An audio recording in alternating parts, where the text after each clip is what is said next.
હટાણું શબ્દ આપણી ભૂમિના બાપનો શબ્દ કહેવાય. જો કે આ ગુજરાત આખાની ભાષા બધા પ્રાંતની ભાષા માંગ્યું કે છે બહુ મીઠી છે ભાષા. તમે જો પોરબંદરની ભાષા તમે બસ જિલ્લા વાઇઝ થોડો તમને બાર ગાવે થોડોક ફરક દેખાય. આની ભાષા થોડીક એનાથી તમે જામનગરમાં જાઓ એટલે થોડોક શબ્દમાં ફેર, એમાં તમે ભાવનગર વી આવો એટલે થોડોક શબ્દમાં ફેર. રાજકોટના ભાષા લ્યો તો આપણે એમ કે કાવું માર્યું નહીં કે કટ મારી. થોડા જેમ તમે જાતા એમાં તારાપુર વટી જાઓ એટલે એક લીટો ઘરનો નાખે. આપણે કે કાકા તા કોકા. દરેક આખા ગુજરાતની ભાષા જ મીઠી છે, અલગ અલગ પ્રકારની. હા, પણ ઘરના લીટા કારક હલવાડે ખરાવ. આપણે સુરતમાં નો જીવતા બોમ્બ મળ્યા એક સમય. હવે જીવતા કોને કહેવાય મરેલા કોણ કહેવાય એ તો હવે મારો રામ જાણે. પણ ગોચ્યા અહીંયા એમ કે અહીંયા હતા દડો જડે ને તોય મશીન અડાડતા. એ તોય મેળ ના આવે પછી કૂતર્યું લાવે. એ હું ના પાડે તા કે તો નથી જવાય. કૂતરા ઉપર ભરોસા, માણા ઉપર ભરોસા નહીં, વિચાર તો કરો. અને આપણી આઈની પોલીસ ગયેલી ત્યારે 15-20 દી થઈ ગયેલા આપણી પોલીસને બોમ્બ ગોતવામાં. અને 15-20 દી થા હાથ સાફ કરેલા નહીં, ખંજવાળ્યું આવે હાથમાં. અહીંયા તો આપણે વાતમાં ઘા કરી લે. એમાં એક ચરોતર બાજુનો બામ વેસવા નીકળ્યો, ખંભામ થેલી, ઈકો છોકરો અને થોડુંક સામું મોનિટર. સમજાયું કરજો મારો બાપ રેડી માઇક છે, ખરેખર માઇક હારા છે. તાળીઓથી બધા હું ખોટા વખાણ નથી કરતો. માઇક હારા છે, માઇક વાળા કરતા માણા બહુ હારા છે. વાહ મારો બાપ. શું નામ છે માઇક ના? હરસિદ્ધિ સાઉન્ડ. માના નામ ઉપર જ હોય તો સવાલ પાછા એ જ ગામના. ધન્યવાદ. એટલે ચરોતર બાજુના હતા એ બામ વેસવા વાળા, ખંભામાં થેલો બામનો નીકળ્યા અને એમાં આપણી પોલીસે પકડ્યા. એ હું છે આમાં? હવે લીટો નીડ્યો, અહીંયા બોમ્બ છે ભાઈ. આ બોમ્બ તો ગોતતા હતા માસીના દીકરા.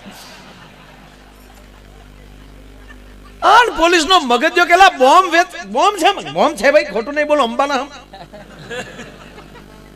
અને ઓલાને 20 દીથા ખંજવાળ આવતી હતી, બડા લઈને સોટી પીડ્યા, લાંબો લ કરી દીધો. અને 2-4 બડા અર્જુનભાઈ ઓલી બામની બોટલ ઉપર ગયા થેલામાં. એ થેલા ઉપર બામની બોટલ ઉપર ગયા, બડા બામની બોટલો ફાટીને બામ નીકળી બારી. પોલીસે શું ગયા? તો બામ છે. કહું તો સાહેબ બોમ્બ છે. આ લીટામ ટળી ગયો બોલો. પછી પોલીસ વાળા કીધું આ બામનું શું કરું? તક મારા આમ સોળી ગયો ભાઈ, બીજું શું કરવું આનું? આપજો સેજ વોલ્યુમ આપજો ભાઈ, બરાબર છે મારો બાપ. એટલે કહેવાનો અર્થ કે આ અત્યારે એ પરિસ્થિતિ સારી છે. દેવરાજભાઈ કીધું બહુ શોર્ટ જ સાચી વાત છે. અને ત્રીજી વાત એ કહું કે સતયુગ જે હોય, દ્વાપર જે હોય, ત્રેતાયુગ જે કાંઈ હોય તે, પણ આજના માણસ જેવું માણસ રૂડું નહોતું. એ વાત ફાઇનલ. આજના માણસ જેવું માણસ હારું નહોતું. અહેમદ બાપુ અત્યારે મને નથી લાગતું ભગવાનને અવતાર લેવો પડે, કારણ કે અત્યારે ઓલરેડી ધર્મને લઈને આપણે બેઠા છીએ. ભગવાન તો ક્યારે અવતાર લે કે ધર્મ વગરનો જ્યારે માણસ થઈ જાય ત્યારે ધર્મ સંસ્થાપનાર થાય સંભવાની યુગે યુગે. ધર્મનું સ્થાપન કરવા માટે આવે છે. બાકી અત્યારે તો કેટલું આપણી પાસે ધર્મ છે. કેવા આ માંડવા નખાય હતા 40 વર્ષ પહેલા. આવા માંડવા થતી આવી કથાઓ. અત્યારે તમે એક શાસ્ત્રીઓ જુઓ, તમે બધા સંસ્કૃત વિદ્યાપીઠમાં ભણીને કમ્પ્લીટ થઈને આવ્યા છે. પહેલા જેવું હાવ ઘાય ઘા નથી હાલતું. ઘણા સત્યનારાયણની કથામાં કઠિયારો ભૂલી જતા તોય હાલતું.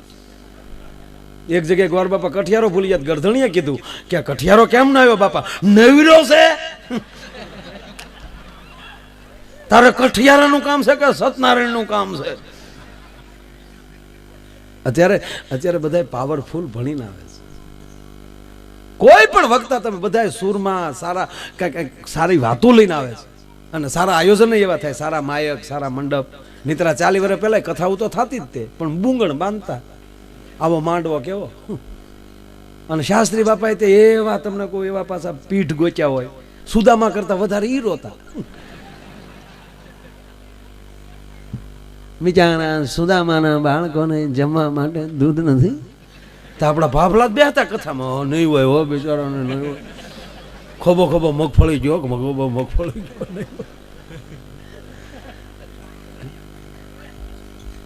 અને રામકથા હાલતી તો સીતા વિદાય વખતે સંગીતકારો રોતા લ્યો. બીજાને શું થાય, કરુણા સવાઈ ગઈ, કરુણા નથી સવાઈ ગઈ, આગલી કથાનું પેમેન્ટ બાકી છે. કરુણા શું સવાય? એને બદલે તમે અત્યારના કોઈ પણ આયોજન, એટલે હું ઘણી વાર કહું કે એ સતયુગમાં હરિચંદ્ર રાજા થયા, પણ સાહેબ પ્રજા હાવ નકામી હતી. ફાઇનલ એનો દાખલો દઉં કે હરિચંદ્ર રાજા જેવો જગતના ચોકમાં જાહેર હરાજી થતી હોય, રખેહર સિવાય કોઈ ખરીદનાર ન નીકળ્યો તો પ્રજા કેટલી નબળી છે. ત્રેતાયુગમાં માં જાનકીનું અપહરણ થાય, મારી તમારી માં ઈ જાનકી રામના ઘરેથી, તો એની પેલા બીજી કેટલી જાનકીઓના હરણ થયા હશે કે રામના ખોરડાનો વારો આવ્યો. અને 14 વર્ષ રામ વનમાં રહ્યા, માણાની જાચે ટેકો ન આપ્યો. રીસ ને વાંદરા સિવાય કોઈ હારે જોડાણું હુઈ ગયા. એ ભલે દાદા આપણે હુઈ જાવ શાંતિ. એ તો આ દેશના સંતોએ અયોધ્યાનો બચાવ કર્યો. જે ધરતીમાં મારો રામ જન્મ હોય એની પ્રજાને મારે નબળી કહેવી કેમ? એટલે સાહેબ ત્યાં ટાંક મારવી પડી કે ભગવાન રામે લીલા કરી અને બધાને સુવડાવી દીધા, અને પછી રામ વયા ગયા. તમારો રામ વનમાં જાતો હોય તમને ઊંઘ આવે એમ કહો? આગલેથી દીકરો બહાર ભણવા જવાનો હોય સાહેબ, તો આગલેથી આપણને ઊંઘ ન આવે. છોડો એ વાત, પણ આજના 2 મિત્રો મોટરસાયકલ પર જતા મેં સગી આંખે જોયેલો દાખલો કહું તમને કે એમાંથી અકસ્માત થાય, એક મિત્ર ગુજરી જાય, બીજાને હોસ્પિટલમાં લઈ જવાય અને એને ઓપરેશનમાં લેવાનો હોય, ત્યારે મિત્ર ઝાંખા મારતો હોય, મારો ભાઈબંધ ક્યાં ગયો, મારે હારે હતો ક્યાં ગયો, કઈ ઘરે છે, હમણાં આવશે કે નહીં, પેલા મારી સામે લાવો. સાહેબ ડોક્ટરો ઘેનના ઇન્જેક્શનો દઈ દઈને તૂટી જાય, હું ગાડીને તૂટી જાય. ઘેન નથી ચડ્યાના દાખલા છે કે એના મિત્રનું વલણ એને થઈ જાય, એને ઘેન ન સડવા દે, અને અયોધ્યાની પ્રજા ડફદીને હોઈ ગઈ. તમે વિચાર કરો, એવો સમાજ હશે ત્યારે નારાયણને પોતાને અવતાર લેવો પડતો હશે ને? તમે વિચાર કરો, તમારી વાડીએ ભાગ્યો ટનાટન હોય તો મને નથી લાગતું સાહેબ તમારે ગાંધીનગરથી ધક્કો થાય વાડીએ. ધક્કા તો કારે થાય કે વિશ્વા વગેરેના કપાસની ગુણ્યું પરબારી ઉપાડતા હોય, કપાસ્યા લઈ, તો અહીંયા માથે તમારો હોચ રાખવી પડે. અત્યારે ભગવાન અવતાર ન લે એનું કારણ એ છે કે આજ મારીને તમારી પાસે સંતો એટલા છે, આજ મારીને તમારી પાસે આવા શાસ્ત્રીઓ એટલા છે, અને આજ મારીને તમારી પાસે સાહેબ ધર્મરૂપી વિશ્વાસ એટલો છે. એને પાછો ભગવાનને આવવાનું નથી એનું કારણ કે અત્યારે એક ભગવાન નથી, દરેકના હૃદયમાં ગળીને બેઠો છે, એટલે એને સ્વયં પધારવાની જરૂર નથી. અત્યારે યુગ સારો છે. હાલો તે ભગવાન એને હુવડાવી વયા ગયા, હાલો આપણે સ્વીકારી લઈએ. પણ ભરત પાસે આખો રસાલો લઈને ગયા, તારે ક્યાં લીલો હતો? કાંઈ 20 જણા એમનો કેમ નો કીધું કે અમે પ્રભુ ઘરે કહીને આવ્યા, પાછા નહીં આવીએ, કાંઈ નહીં તો અહીં તારા બળતણ કાપશું, પણ અહીંયા રહેવા દે, નકર અમારા પ્રાણ કાઢી નાખશું. આવું કોઈ કીધું જ નહીં. તમાકુ સોળતા સોળતા વહી આવે, ભાઈ ભાઈનો ડખો એમ આપણે માથાનો હમણાં હાલો આવ્યા માણસના પેટના.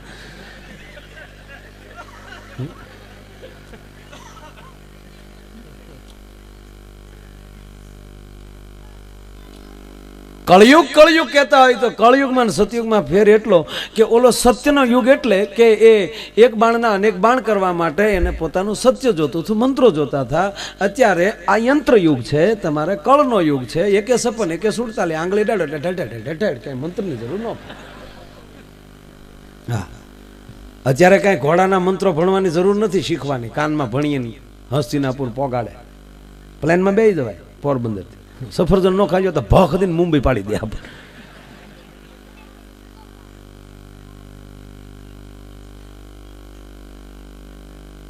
પાછા કેટલું સારું, કેટલા સંતો કેટલા છે આ જમાનામાં.